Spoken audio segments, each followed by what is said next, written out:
kandi ndizera neza ko umwami Imana akomeje kubarinda.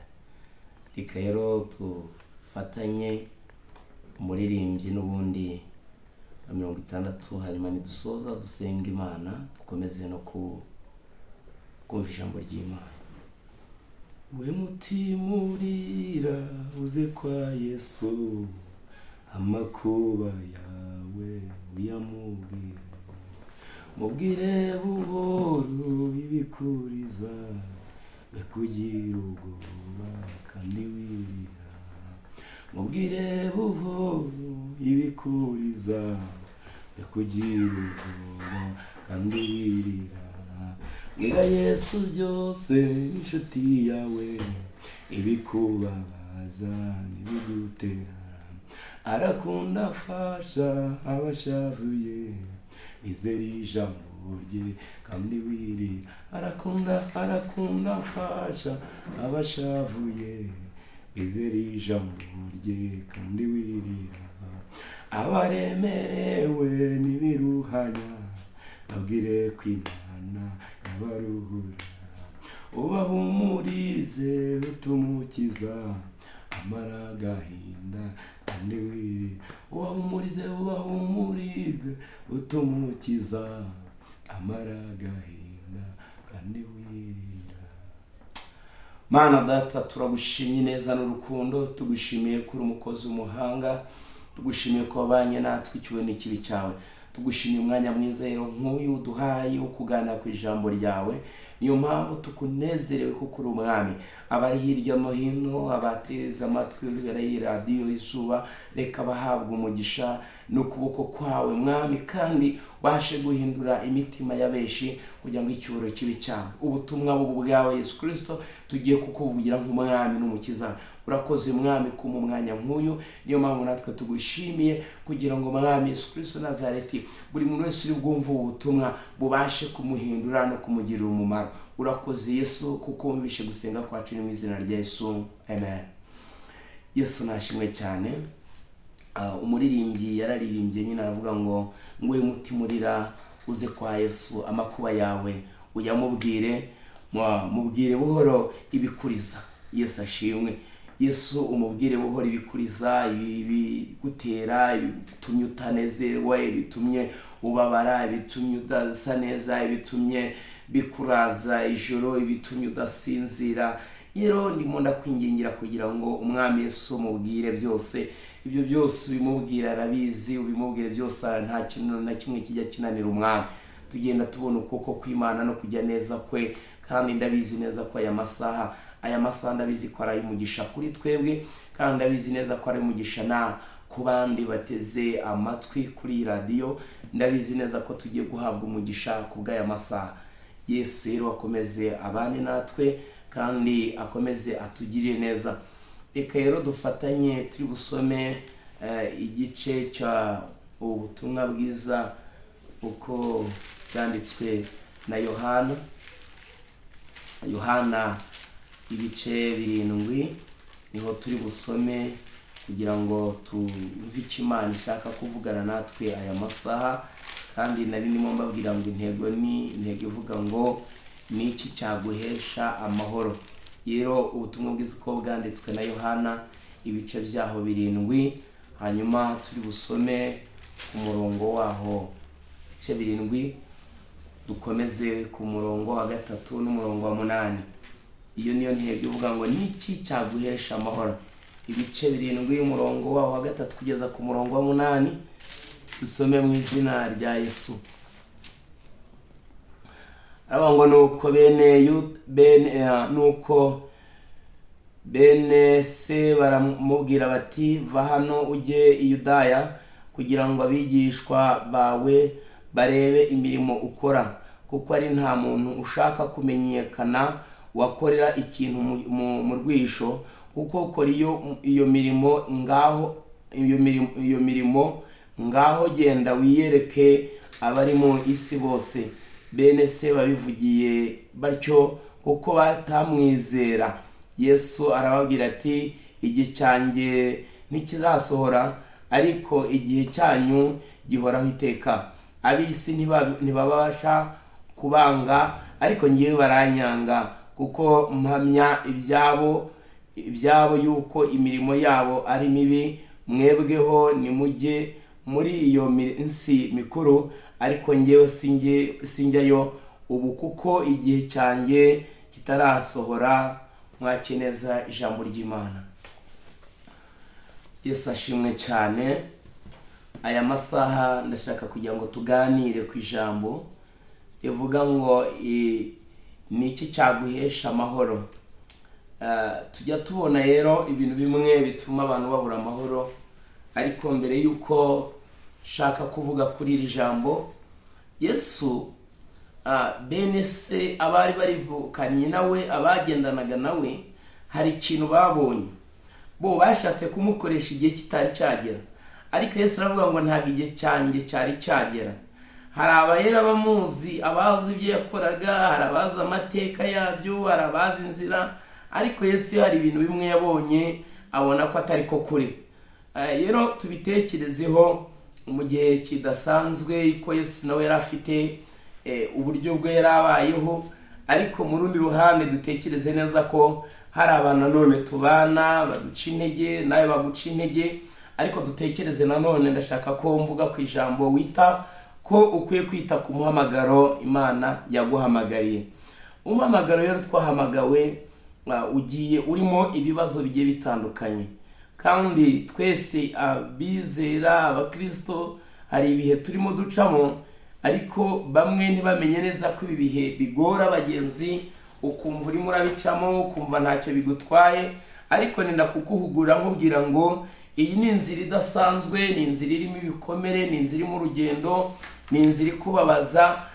Arimo benshi rero batinya kubyumva neza, akumva ibyo bikomere ntiyabasha na kubibucamo, akumva intambara zimwe zirahari ntago azicamo, ariko nyuma yaho hari ijambo nshaka kukubwira riri buguhumurize kandi riri bugukomeze. Yesu ashimwe cyane.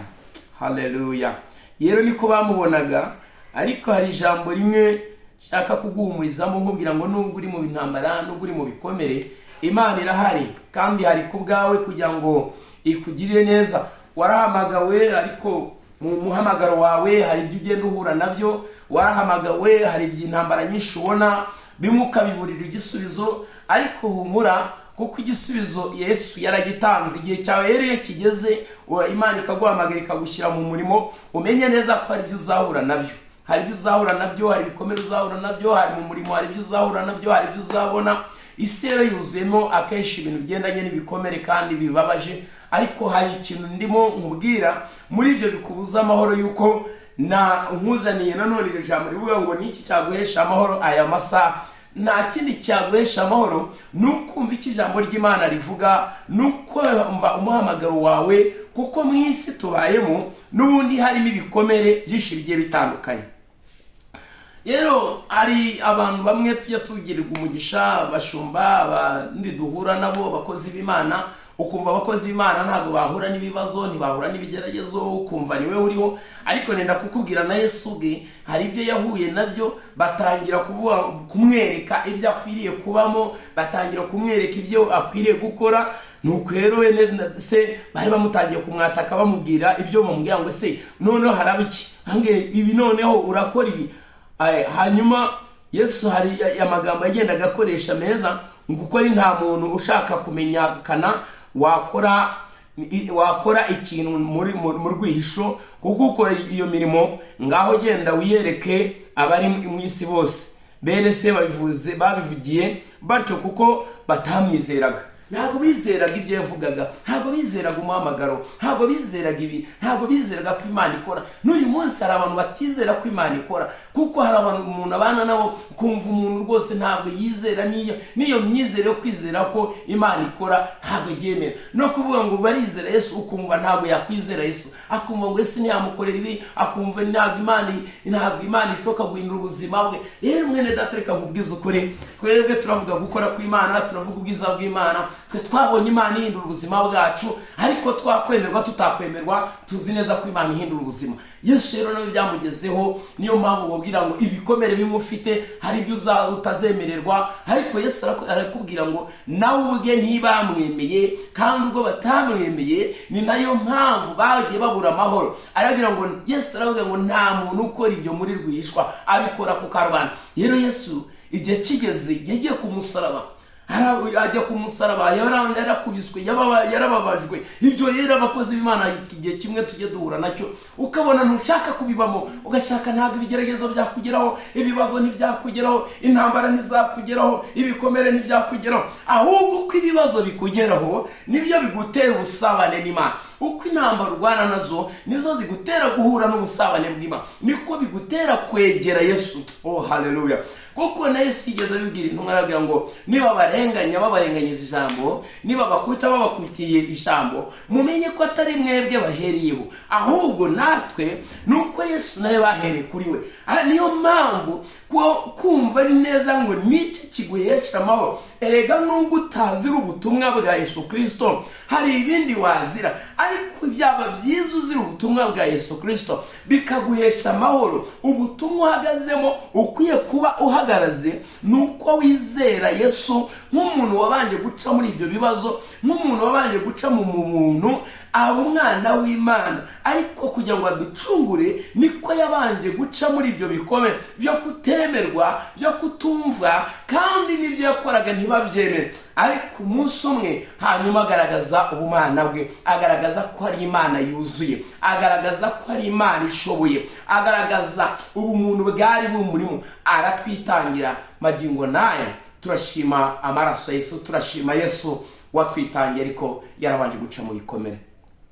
Bene data rero nenda kubabwira ngo uyu munsi hari abantu benshi tubana batazi neza ko intambara tubamo, bamwe batazi neza ko ibibazo tubamo yuko ibyo byatugeraho. Hari ababona bigera ibibazo byageze ko umukristo ati noneho byerekareka ko ari umukristo bimugezeho bite, ukabona mbega utakaje ibyiringiro, utakaje ubusabane n'Imana, utakaje amahoro, utakaje kumva guhagarara neza, ukabura amahoro. Ariko niki cyaguhesha amahoro? Niba ibibazo n'ubundi n'abambere bagiye bahura nabyo, nawe yari cyaduhesha amahoro nukumvira ijwi ry'Imana, nukumvira ko Yesu araduhagije, niwe utuma dukora, niwe utuma tuvuga, niwe utuma duhindurwa ubuzima, niwo nta wundi. Yesu we umuririmbyi yararimbye anejejwe n'Imana, aravuga ngo no mu rupfu rwo tuzajyana, aho abandi bagusiga ariko no mu rupfu mujyana na Yesu. Oh haleluya!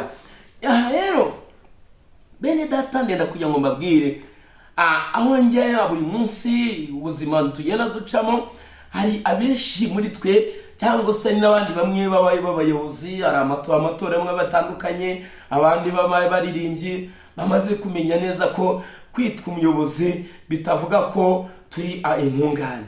Nta makemwa rikada. Pawulo araho yabivuze neza ku rwandiko Pawulo yandikiye Abakorino, ibice Abakorino wa mbere igice cya mbere 27 na 29, yavuze ngo hatubwira ngo Imana itoranya abaswa mu isi kugira ngo ikoze isoni abanyabwenge. Imana itoranya ibinyantege nke kugira ngo ikoze isoni ibinyembaraga. Itoranya ibisuzuguritse ndetse bisa n'ibitariho kugira ngo akoze isoni ibiriho, kugira ngo atagira uwirata imbere yayo. Yatoranyije abantu batari intungane kugira ngo bajyane ubutumwa bwo gukiza iyi si yuzuye ibikomere. Haleluya! Aha iri jambo Pawulo yavugaga agaragaza, yatoranyije abantu badafatika kugira ngo ikoze isoni abo bita ko bafatika. Itoranya abanyantege nke kugira ngo ugaragaza ko ufite imbaraga. Izo rwose nta Imana itoranya uko ishaka, Imana ihamagara uko ishaka, Imana yagukoresha uko ishaka, yagutoranya kubera ko umuhamagaro ari uwayo. Ntabwo njye nakwiha umuhamagaro, nta nubwo wakwiha umuhamagaro. Intege nke zawe izo nizo mbaraga z'Imana. Ubushobozi buke bwawe nibwo bushobozi bw'Imana. Aho ni Imana igufashiriza, ni naho urugendo rugenda neza, ukabona Imana ibanye nawe mu rugendo bugacya, n'ejo bukongera bugacya, ukivugira Yesu bukongera bugacya, ukavuga umwami bukongera bugacya, ibyiringiro byawe bigakomeza biri ku Mwami. Kuko abantu babuza amahoro kuko batagaragaza kuvuga umwami. Baragutoranya, wavuye iyo mu muryango mu buzima budasanzwe, wavuye iyo barakuzi, n'amateka y'iwanyu barayazi, amateka y'umuryango barayazi, naho utuye barahazi. Uko niko abantu barebera mu isura, ariko Imana ntabwo irebera muri iyo sura y'iyo kadire y'ubuzima bw'ubaye, ahubwo igutoranya ishaka kugukoresha umurimo wayo, ishaka kugukoresha nubwo uri umunyantege nke, ikaguhereza imbaraga. Yesu ashimwe cyane. Twagiye dutoranwa abantu baturutse hirya no hino.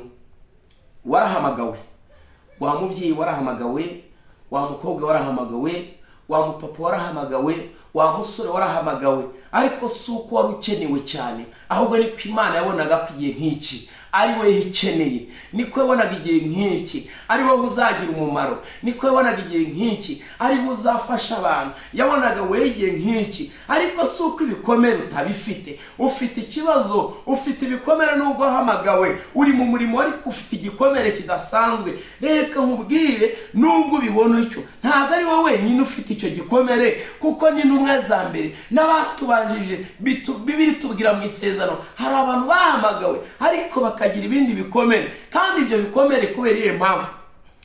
Iyo usomye bwariko igitabo cya Samweli, ibice bibiri bya Samweli kabiri, ibice 12 aho hari amagambo ahari. Umwami Dawidi wasizwe amavuta, witwaga umuntu ufite umutima nk'uw'Imana ishaka. Uzi icyaha cye? Yaguye mu cyaha cy'ubusambanyi, kandi yicisha umuntu kugira ngo atwikire icyaha cye. Ibi bikomere bibaho, agwa mu byaha. Ndenda kukubwira ngo nawe udaterwa ubwoba n'ibibazo biriho. Ukeneye kumenya ko uri umuntu Imana yahamagaye, kandi uri muri misiyo y'Imana, ariko udakwiye gutwarwa n'ibihe bibi. Ukwiye kumenya neza ko uri umunyantege nke, ahubwo ukeneye ubujyanama buva ku Mana. Uri umunyantege nke, ariko Imana irakuzi kandi iteguye kugukoresha. Salomo, umwami wa Isirayeli, yakurikiyeho, yakunze abagore benshi b'abanyamahanga, baramuyobya ava mu nzira y'Imana. Bene data, nenda kubabwira ngo ibikomere bigenda bidakira. N'uyu munsi wa none abantu ubona abantu babaye mu bihe, ukayoberwa ibihe barimo, ukumva umwe aravuga n'undi akavugira, n'undi akavugira. Ndenda kukubwira ngo hari ababanjije baciye muri ibyo bikomere, muri ibyo bibazo by'indwara zimwe zidakira. Dukeneye kugira ngo Yesu abe ari we muvuzi w'imitima yacu. Dukeneye Yesu abe ari we uza mu buzima bwacu, abe ari we duhereza icyicaro. Abo bananiwe gukiranura mu isezerano rya kera, abo baciyemo ntabwo bigeze bakiranura ibi, ariko Kristo waje azaje gukiranura kugira ngo twebwe tube isoko ya buri kimwe cyose y'igisubizo. Dufite ibibazo bikomeye, ariko Imana ishimwe kuko Imana ubwo yayitanze, itanga umwana wayo. Eli umutambyi wari ushinzwe urusengero, yananiwe gukurikirana imikorere y'abana be, bibaviramo gupfa bombi nawe ubwe. Yisomye igitabo cya Samweli ibice 4. Ariko si ibyo bivuga. Dukeneye kugira kwemerera Yesu akaza akaba ari uyobora ubugingo bwacu, akaba ari uyobora imitima yacu, akaba ari uyobora intambwe zacu. Tugahagarara mu mwami, tukavuga umwami, kugira ngo ibi bihe byose n'ibi bikomere abantu dufite bibashe komorwa n'umwami wacu. Samweli nk'umuhanuzi w'Imana, tekereza wasizwe amavuta, nawe yananiwe kuyobora ko abana be. Hari n'abandi benshi twagenda tuvuga, hari abantu benshi twagenda tuvuga mu isezerano rya kera. Ariko se niba umuntu yarananiwe kuba abana be kunanirwa kuyobora, wari ushinzwe urwo rusengero kunanirwa kuyobora abana be, uribaza ngo ikindi cyari gisigaye n'iki? Ariko se Imana ntiyamutoranyije? Uzi ko ari ibintu uhura nabyo by'ibibazo ariko ukibaza ko Imana itagutoranyije. Nshuti mukundwa, mwene data, Imana yaragutoranyije nubwo urimo uhura n'ibigeragezo n'ibibazo, ariko Imana yaraguhamagaye. Uri uw'Imana. Igihe nk'iki hagarara uvugira Imana, igihe nk'iki hagarara ukorera Imana, igihe nk'iki hagarara utangire kumva ko ibihurimo ukeneye ubusabane bwawe n'Imana.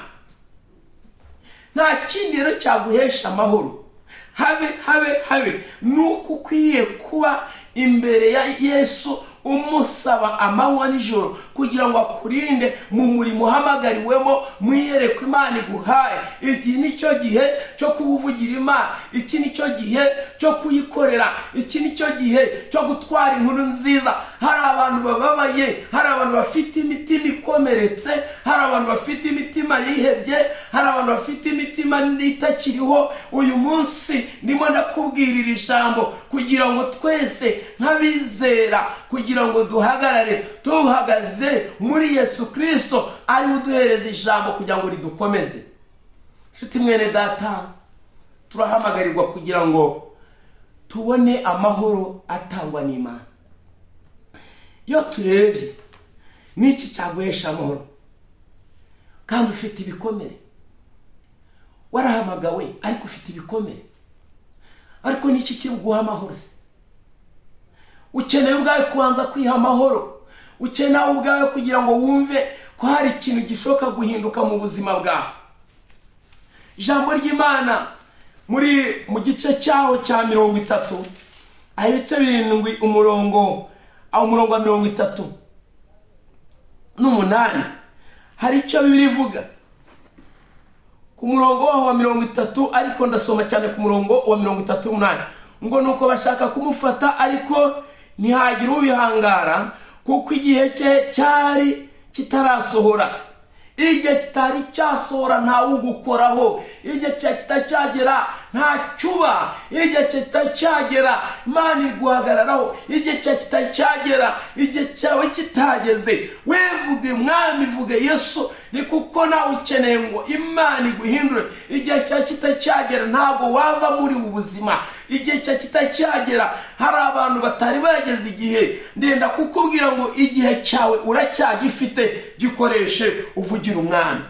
Murongo wa 38, ngo nyizera imigezi y'amazi y'ubugingo izatemba iva mu nda ye, nk'uko ibyanditswe bivuga.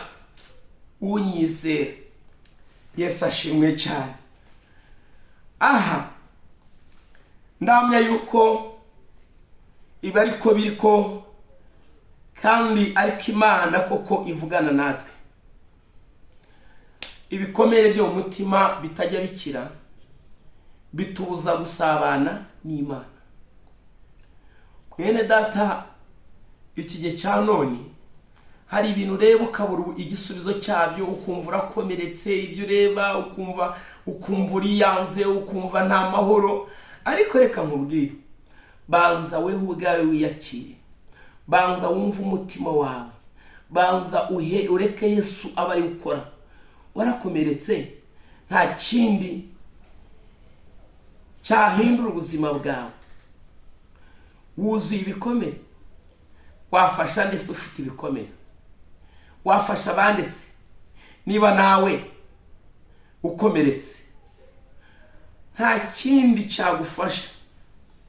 Ibikomere bitigeze kuvurwa, kuko umuntu ukomeretse nta kindi. Ibikomere byacu bituma umwuka wacu ubutunganye, uboneye, kugira ngo dushobore kumva Imana ikivugana muri ibi bihe turimo. Ntabwo umutima ubaye utaboneye kugira ngo ubone icyo uvuga kuri ibi bihe bikomeze bica, ku bihe umuntu ahura nabyo, haba ku bwacu haba no ku bandi, ntacyo watanga, nta kintu na kimwe.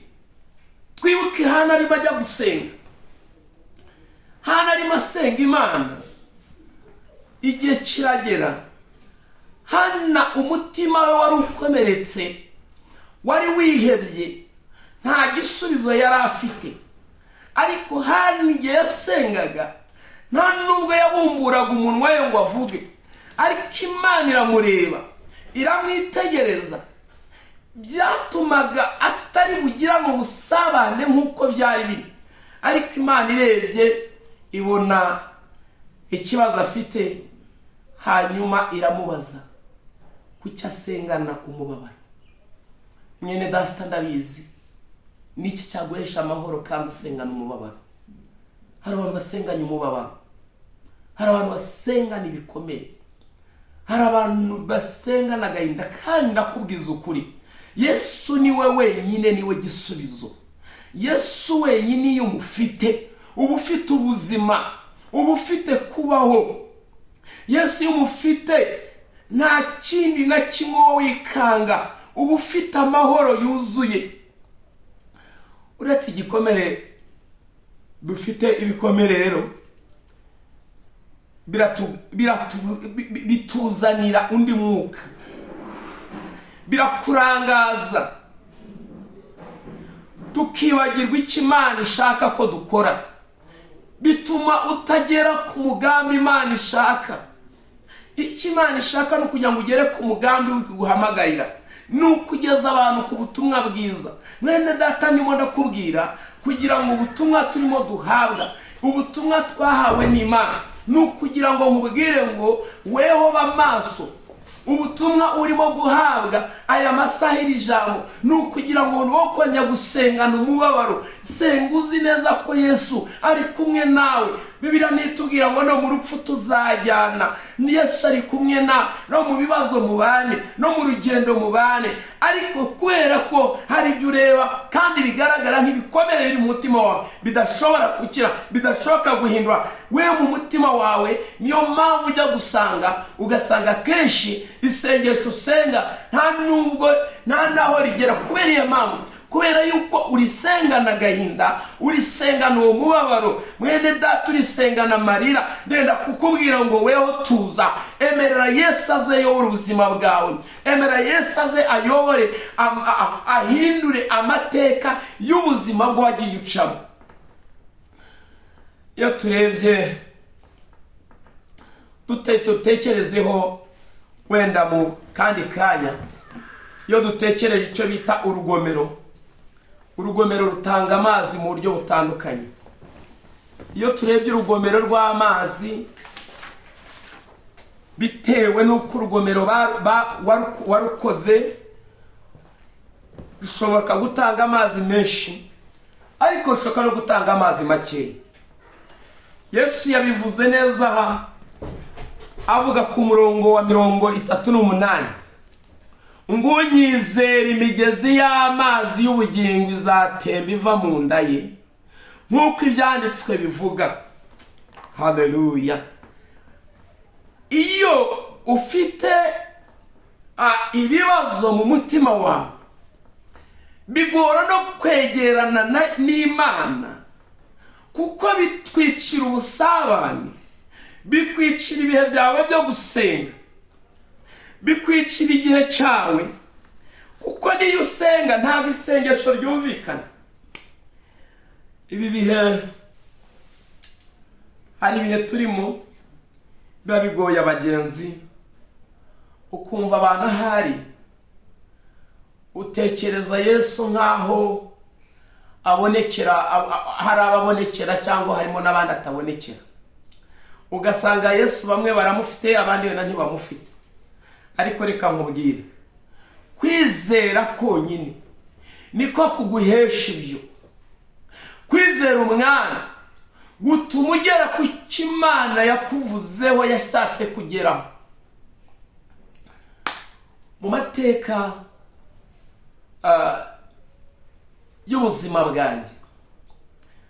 Ntabwo natekereza ngo uru rwego ndiho, hari igihe nicara hasubiza amaso inyuma, nkatekereza kavukire, nkatekereza ubuzima, nkatekereza aho naciye, ibyo nabayemo, ibyo byose nkabitekereza.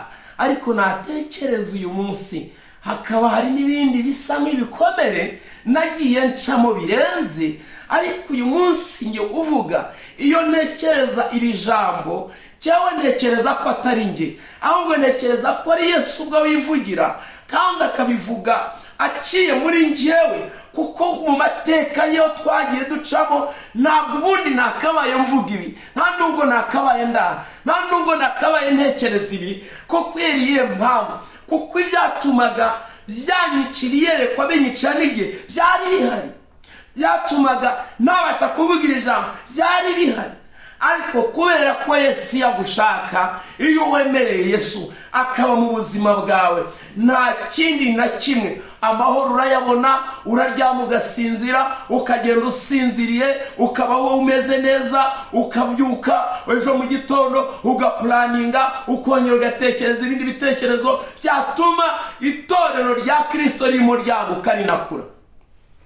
Mpamvu itorero rya Kristo rero, mpamvu akenshi rikuranire, ni uko iri jambo, iyo wumvishe ijambo ry'Imana, niryo rihindura ubuzima gusa, niryo rikora. Ntabwo ibyo dutekereza yuko gukura kwacu n'imibereho yacu igiye ifitanye isano n'ibihe tubamo, ariko isano y'umwami wacu ni ubutumwa bwa Yesu Kristo buguhereza amahoro, ukagenda mu kazi ufite amahoro, ugacuruza ufite amahoro, ukaryama ufite amahoro, ukabyuka ufite amahoro, ukabwira abana bawe yuko ugiye no mu kazi bagasigarana amahoro. Nta kindi na kimwe cyazaduha amahoro kereka komeza kuba mu buntu bw'Imana, kwizera Yesu akayobora ubuzima bwawe. Rero nk'uko ijambo ry'Imana ritubwiye neza ko iyo ugiye kureba nyine urugomero, ukareba uburyo ruteye, urugomero rugira mu buryo butandukanye. Hari urubuza amazi gutemba ntagere ku bantu, hari ingomero zigiye zitandukanye, hepfo ntagire undi muntu uhabwa umugisha, abandi ntibabone amazi. Niba ijambo ry'Imana ritubwiye neza ngo kuri uyu murongo, ritubwiye ngo unyizere imigezi y'amazi y'ubugingo izatemba iva mu nda ye, nk'uko ibyanditswe bivuga. Ntabwo nzi muri ibi bihe urugomero ufite, ntabwo nzi neza uko amazi arimo gutemba muri weho, ntabwo nzi neza ubwo bugingo urimo uvuga cyangwa se ubwo ufite. Ariko urugomero, hari abantu tugomera bamwe kubera ibikomere abantu bagiye bacamo. Wajya no gutanga ubutumwa ugatanga ubwawe, ntutanga ubutumwa bwa Yesu Kristo. Wabona ibibazo bije ugahunga ibibazo, wabona intambara iwawe zije ugahunga intambara. Reka da, komeza urugomero rwawe, ahubwo ukugomere urwo rugomero rumeze. Remera urugomero rugaragare, rufatike, kugira ngo amazi atembe mu bugingo. Ukeneye amazi y'ubugingo, ukeneye amazi ngo atembe muri weho, ukeneye kugira ngo urugomero wo kurufunga. Ntabwo mbizi, hari aho bishoboka wenda urugomero rwawe ushoboka kuba ukurugenza, ariko Yesu yatanze urugero, atanga urugero rukomeye cyane ku buntu bw'Imana yatugiriye. Atanga neza ku rugero rw'uru rugomero, amazi uburyo ugatemba. Ese muri iki gihe cya none amazi yawe aratemba ate? Ibyiringiro byawe ufite bigeze? Umunezero ufitanye nawe na Yesu ni uwuhe? Ese urugomero rwawe rumeze rute? Ese ntiwasanga urugomero rwawe wararufunze? Aho niho urimo kubuza abandi urugomero. Aho wamuririmbyi we ntubuza abandi urugomero. Aho wamushumba we ntubuza abandi urugomero. Uru rugomero urimo urarugenza ute? Ni gute weho ushoboka kumva ko nk'uko ijambo ry'Imana ritubwiye yuko amazi azatemba agatemba muri weho, agatembaho ubugingo mu bugingo, amazi agatemba akarinda agera naho mu byitwa ubugingo, kandi buri ubugingo nibwo buzima. Mwene data, nimo ndakubwira ngo nta kindi cyaguhesha amahoro, reka Yesu akore mu bugingo bwawe, reka Yesu abe muri wewe.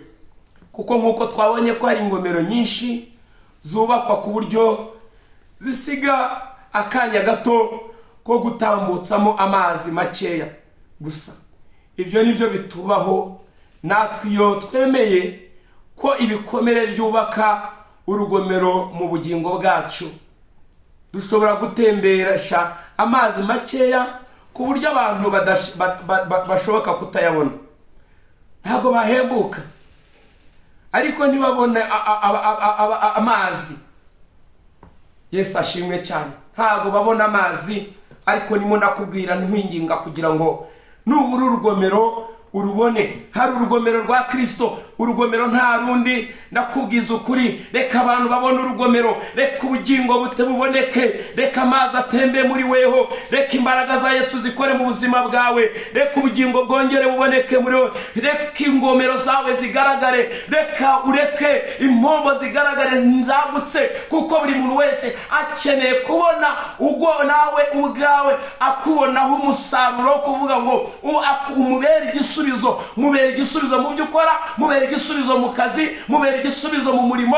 Nicyo kiguhesha amahoro. Reka ingomero ziboneke, ubugingo bube buzima. Ndakwingingiye wa mubyeyi we, ndakwingingiye wa mugabo we, ndakwingingiye wa musore we, ndakwingingiye mu ruhande rwose aho uri, reka ubwiza bw'Imana buboneke. Impamvu abantu barimo bahura n'ibibazo ni ingomero zimwe zitari zo, ni uburyo burimo guhura na byinshi kubera ibikomere wahuye nabyo. Ariko ndakwinginze kugira ngo wakirire ijambo, ubugingo buboneke, amazi atembe muri weho, ibyiringiro bitembe muri weho, haboneke ibisubizo, yaba ari abaturanyi haboneke ibisubizo, ku itorero haboneke ibisubizo, kubera ko nutanga ibisubizo by'ukuri, ndenda kukubwiza ukuri, urabera igisubizo abandi. Soze mvuga iki? Reka soze mvuga ngo icyo Yesu yadusezeranyije, yaravuze ngo unyizera imigezi y'amazi y'ubugingo izatemba iva mu nda ye. Kandi nk'uko ibyanditswe bibivuga, ni ibyanditswe bivuga, amazi azatemba yinjire mu bugingo bwawe. Nawe mwifurije ubugingo bwa bushya muri Yesu Kristo. Nta handi wabona amahoro, ni muri Yesu. Reka Yesu atembere mu bugingo bwawe, abe mu buzima bwawe, kugira ngo icyubahiro kibe cy'Imana, kugira ngo Yesu yamamare muri weho, kandi Yesu agukomereze intambwe. Ndagusengera yera amasaha kugira ngo nawe urugomero rwawe rufatike, iyerekwa rya ryaguke, kubera ko nta cyaguca intege. Yesu muri kumwe, ntacyo waba, nta burwayi, nta ntambara, ntabe n'ikintu na kimwe cyagutera ubwoba. Uri muri Yesu, imigezi izakomeza itembe, nta cyagukura mu murimo, nta cyaguhagarika, kubera ko Yesu ari kumwe nawe. Reka dusenge Imana kubwira ijambo. Mwami Yesu Kristo, turagushimye, tugushimiye kubw'abana bawe bumvishije ijambo, turagushimiye kugira ngo ingomero zabo zigaragare. Reka bari bafite ibikomere bakize ibi bikomere mu izina rya Yesu Kristo, bahindurira ubuzima. Yesu Kristo, wavuze neza ko ngo imigezi y'amazi y'ubugingo izatemba muri twebwe. Reka imigezi y'amazi y'ubugingo iboneke, ibyiringiro biboneke, umunezero uboneke, kugira ngo icyubahiro kibe cyawe. Ndasengeye buri muntu wese Mwami, kugira ngo akomezwe n'ukuboko kwawe, agirirwe n'umugisha no kumvira ijambo, kandi ahindurwe n'iri jambo, kugira ngo imigezi y'ubugingo iboneke. Yesu ube mu buzima bwe, Yesu ube mu buzima bwe, mu izina rya Yesu. Ndasenze ku babyeyi, ndasenze mu miryango, ndasenze Yesu kugira ngo utembeshe imigezi y'ubugingo, imigomero iboneke, abaturanyi babone ubwiza bwawe. Reka buri muntu wese abone kugira neza kwawe. Urakoze Mwami Yesu, kuko wumvishe gusenga kwacu, kandi senge buri wese umugirire neza, umuhe umugisha, umukize kubwira ijambo. Ni mu izina rya Data twese n'iry'Umwana n'iry'Umwuka wera, amen. Imana ibaho umugisha. Abakeneye kugira ngo dukomeze kuzajya tuganira ku ijambo ry'Imana, cyangwa se bifuza ko twakomeza dusengana Imana, reka mbahereje inomero muzakomeza kugira ngo tuganire kuri iryo jambo, n'abafite icyifuzo kugira ngo dukomeze dufatanye gusenga. Nomero yanjye ni 078 23 590 82, 078 23 590 82. Ndabashimiye abakomeje gutega amatwi Radio Izuba. Imana ibahe umugisha, kandi ndabizi neza ko Imana izakomeza kubana natwe. Komeze ibarinde. Shalom.